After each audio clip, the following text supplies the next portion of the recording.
Hello students. So in previous videos, I have discussed features of business environment, meaning of business environment and its importance. Okay, and in today's lesson, I will be discussing dimensions of business environment. Again, it's very important topic. अगर आपको question 2 marks का आता है तो आपको उसके according answer करना है, 5 मार्क्स का आता है तो आपको उसके अकॉर्डिंग आंसर करना है. And I have given you the detailed notes in the videos. आप सिर्फ नोट्स पढ़ के भी, जो मैं नोट्स दे रही हूँ वीडियोज़ में, ये पढ़ के भी आप आंसर लिख सकते हो ईजीली. ठीक है, तो आप ध्यान से समझो. मैं बहुत मेहनत कर रही हूँ, आप लोग भी थोड़ी मेहनत करो. Without wasting any time, let's start the topic. In business studies, the environment is divided into two main categories. What main categories? One is micro environment and another one is macro environment. Micro environment means internal task and macro environment means external or general environment. While the micro environment affects a specific company, the macro environment impacts the entire industry or economy. देखो, आपने +1 में भी पढ़ा होगा कि एक company या एक बिजनेस और एक इंडस्ट्री में क्या डिफरेंस होता है. ओके, एक बिजनेस होता है, एक सिंगल बिजनेस, मेरी स्टेशनरी की शॉप है, मेरी स्टेशनरी की कंपनी है. बट इंडस्ट्री होता है जिसमें सारी कंपनीज, वो सारे बिजनेसेस इंक्लूड होते हैं. स्टेशनरी इंडस्ट्री में क्या चल रहा है. ठीक है, तो जब हम एक कंपनी, एक बिजनेस की बात कर रहे हैं, उसको अफेक्ट करता है माइक्रो इन्वायरमेंट. और जब हम पूरी इंडस्ट्री को जो चीज़ इफेक्ट करती है, that comes under macro environment. Simple सी बात है. मैक्रो जनरल होगा जो सबको इफेक्ट करेगा, और माइक्रो वो होगा जो सिर्फ और सिर्फ एक कंपनी या उसके इंटरनल को, स्पेसिफिक कंपनी को इम्पैक्ट करता है. ठीक है, एक एग्जाम्पल लेके देखते हैं. बहुत अच्छी एग्जाम्पल कोट की है मैंने यहाँ.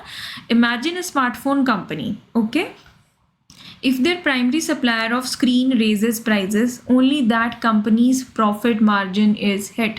That's why it comes under micro environment. अगर आपका प्राइमरी, आपकी एक स्मार्टफोन कंपनी है और आपका एक प्राइमरी सप्लायर जिससे भी आप स्क्रीन्स ले रहे थे, उसने क्या किए, प्राइजेस रेज कर दिए अपनी स्क्रीन्स के. तो उससे क्या होगा, सिर्फ आपके प्रॉफिट मार्जिन को हिट हो रहा है ना, सिर्फ आपके प्रॉफिट मार्जिन को फ़र्क पड़ रहा है.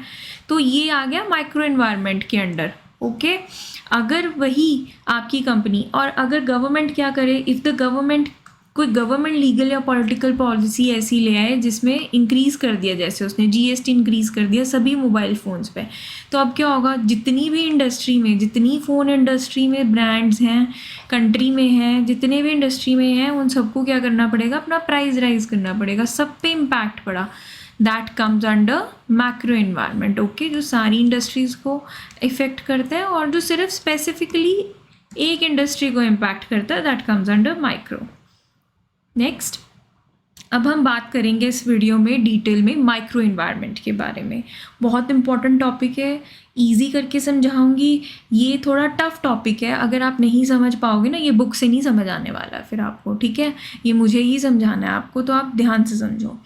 सो our topic is micro environment. Okay, अब पढ़ लिया हमने क्या होता है. मैं दोबारा बता देती हूँ. It is also known as the task environment or operating environment. Consists of the factors in the immediate area of operation that affect a specific business's ability to serve its customer. ठीक है, जो directly आपको impact करेगा आपके operations को, business की ability को, उसके कस्टमर्स को सर्व करने के लिए. Unlike the macro environment, these factors are specific to a particular firm and can often be influenced or managed by the business through strategic decisions. आप इसको मैनेज कर सकते हो अपने स्ट्रैटेजिक डिसीजन से. मतलब क्या हुआ कि ये पार्शली कंट्रोलेबल है. आप फुली तो नहीं इनको कंट्रोल कर सकते, बट आप इनको पार्शली कंट्रोल कर सकते हो. कैसे? While a business can't control a competitor. मैं अपने कॉम्पिटिटर को कंट्रोल नहीं कर सकती हूँ, बट मैं क्या करूँगी, रिस्पॉन्ड कर सकती हूँ अपनी एक अच्छी स्ट्रैटेजी के थ्रू, उसके इफेक्ट को मिटिगेट करने के लिए, कम करने के लिए या ख़त्म करने के लिए. ठीक है, समझ आ गया आप सबको माइक्रो इन्वायरमेंट क्या होता है. बहुत अच्छे से, होपफुली बहुत अच्छे से समझ आ गया होगा. फिर भी अगर आपके कोई डाउट्स हैं, आप मुझे आराम से कमेंट सेक्शन में बताओ, मैं आपको बताऊंगी, सॉल्व करूंगी आपके डाउट्स.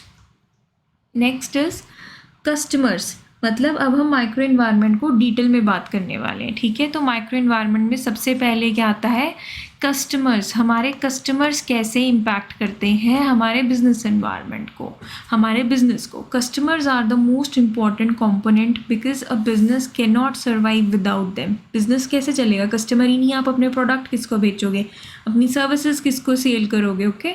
तो हम इनके बिना सर्वाइव नहीं कर सकते हैं। And a firm must monitor shifts in customer needs and segments, okay. अब फर्म को क्या करना है, बिजनेस को क्या करना है, मॉनिटर करने चाहिए क्या, शिफ्ट्स, अपने कस्टमर की नीड्स और सेगमेंट्स के अकॉर्डिंग शिफ्ट हो जाना चाहिए। तो कैटेगरीज क्या है कस्टमर्स की, इंडिविजुअल कस्टमर्स हैं, मैं, आप, राम और रमेश, श्याम, मतलब जो इंडिविजुअल पर्सनस हैं। और इंडस्ट्रियल यूज़र्स, बाकी कोई इंडस्ट्री आपके प्रोडक्ट्स यूज़ कर रही है, कोई इंटरनेशनल बायर्स हैं आपके, ये सब कस्टमर्स की कैटेगरी के अंडर आते हैं। और ये इम्पैक्ट कैसे करते हैं, if a company's main customer base shifts their preference. अगर आपकी कंपनी के ही कस्टमर बेस ने अपनी प्रेफरेंस शिफ्ट कर ली, क्या कर लिया, प्लास्टिक से वो ग्लास बॉटल पे शिफ्ट हो गए, तो अब अगर कंपनी अभी भी प्लास्टिक बॉटल बनाती रहेगी तो वो क्या होगा, वो फेल हो जाएगी कभी ना कभी। बट अगर आप अपनी कंपनी आपके इन्वायरमेंट को अडाप्ट कर लेती है, साथ के साथ प्रोडक्शन इमीडिएटली स्टार्ट कर देती है ग्लास बॉटल्स की, तो वो सर्वाइव कर सकती है, okay. So next is competitors. How competitors are the major part of business environment. Competitors are other firms offering similar products or substitutes in the same market. अब competitors क्या है, बाकी की firms हैं जो similar product या तो आपके जैसा product बेच रही है मार्केट में, या उसका कोई सब्सटीट्यूट सेल आउट कर रही है सेम मार्केट में, तो वो आपके क्या होते हैं, कॉम्पिटिटर्स हैं। अब डायरेक्ट कॉम्पिटिटर्स और इनडायरेक्ट कॉम्पिटिटर्स।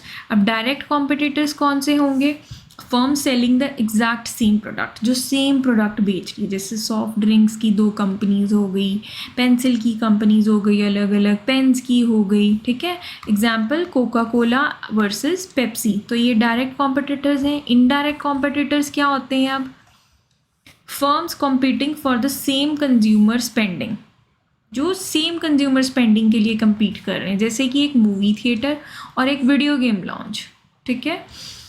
इसका इम्पैक्ट क्या पड़ता है, अ कॉम्पिटिटर्स प्राइस कट और new marketing campaign directly affect your market share. अब अगर कॉम्पिटिटर ने अपना प्राइस कट कर दिया या कोई नई मार्केटिंग कैंपेन ले आए, तो ये डायरेक्टली अफेक्ट करते हैं आपके मार्केट शेयर को, क्योंकि कस्टमर जो है उसको जहाँ बेटर मिलेगा वो वहाँ शिफ्ट हो जाता है, okay.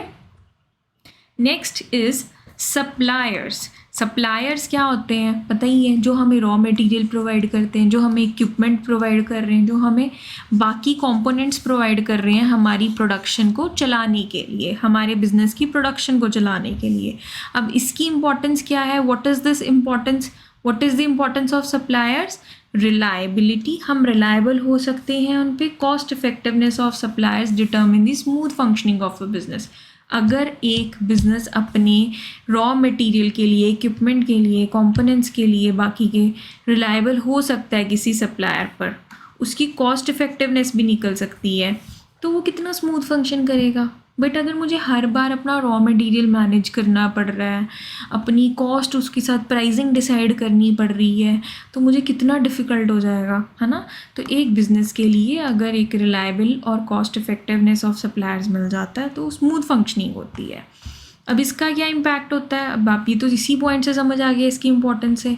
If a supplier goes on strike पे चला गया जी, वो तो काम ही नहीं कर रहा अब, या उसने क्या किया, इंक्रीज़ कर दी अपने मेन कंपोनेंट के जो माइक्रोचिप्स लग रही हैं कार्स में, लेट्स से उसके प्राइसेस इंक्रीज़ कर दिए। अब बिज़नेस को क्या होगा, फेसेस प्रोडक्शन डिलेज और रिड्यूसेस मार्जिन। अब अगर उसने स्ट्राइक पे चला गया तो उसको क्या हो जाएगा, उसके डिले हो जाएंगे, उसकी प्रोडक्शन में डिले हो जाएगा। और अगर उसने अपनी माइक्रोचिप के प्राइजेस इंक्रीज़ कर दिए तो उसका मार्जिन रिड्यूस हो जाएगा, उसको तो मार्केट में धीरे धीरे उस प्राइस पे सेट होना पड़ेगा ना। इस तरह से सप्लायर्स अफेक्ट करते हैं।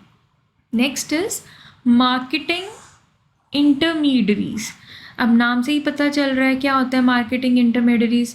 These are the middleman, marketing in middleman who help the company promote sell. अब कंपनी ने प्रोडक्ट भी बना लिया जी, सारा कुछ हो गया, अब कंपनी को इतनी जल्दी बायर्स नहीं मिलते हैं, तो वहाँ कौन हेल्प करता है, मिडल मैन आके हेल्प करता है, who help the company promote, sell and distribute its products to the final buyers. जो फाइनल कंज्यूमर्स हैं हमारे, उन तक प्रोडक्ट को कौन पहुंचा रहा है? मिडल मैन पहुंचा रहा है। कैसे? प्रमोट करके, सेल करके। अब इसकी क्या टाइप्स हैं? होलसेलर हो गए हमारे जी, रिटेलर्स हो गए, डिस्ट्रीब्यूटर्स हो गए, लॉजिस्टिक्स फर्म्स हो गई। ये सारी क्या है? मार्केटिंग इंटरमीडियरीज के बीच में आती हैं, ठीक है। जो मतलब एक प्रोडक्शन और सेलिंग के बीच का जो पॉइंट होता है, basically intermediaries, these middlemen bridges the gap between the production and the selling. Okay, this middleman bridges the gap between the production and selling. अब इसका क्या इम्पैक्ट पड़ता है? अब आप खुद समझ लो कितना ईजी हो जाएगा। If a major retail chain decides to stop stocking a brands products, that brand loses its primary point of contact with customers. अब क्या कह रहे हैं वो? अगर एक मेजर रिटेल चेन डिसाइड कर लेती है कि जी हम तो stop stocking a brands products, हम इस ब्रांड के, इस पर्टिकुलर ब्रांड का स्टॉक रखना बंद कर देंगे, तो क्या हो गया? The brand loses its primary point of contact with customers. अब क्या हो गया? जो उस ब्रांड का एक कस्टमर के साथ कॉन्टैक्ट बन रहा था इस रिटेल चेन के थ्रू, वो ख़त्म हो गया। ख़त्म हो गया ना, क्योंकि इस रिटेल चेन ने क्या किया? इसकी एक एग्जांपल देती हूँ। आपकी कोई शॉप है, ठीक है, आपकी मेन मार्केट में कोई कपड़ों की शॉप है, या आपकी कोई फ्रिज की शॉप है। कपड़ों को रहने देते हैं, हम फ्रिज को डिसाइड करते हैं, ठीक है।